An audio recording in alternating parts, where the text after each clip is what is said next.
Hey guys, welcome back to our YouTube channel Financeable. Today in this video, let's learn about how to enroll to Citibank online banking. So let's get started. At first, let's get into any browser and search for Citibank Enroll.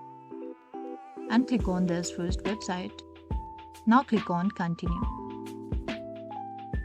And since we are creating it, simply click on Register. Now enter your credit or debit card number here.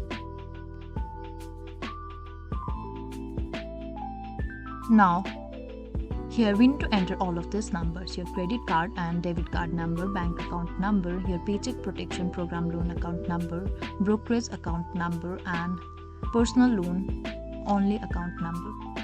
So after you enter all of this, simply we need to click on Continue.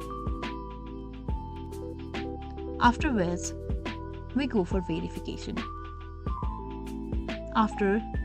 Once the verification is done, we'll create an online access where we'll create our username and password, which is needed to be confirmed.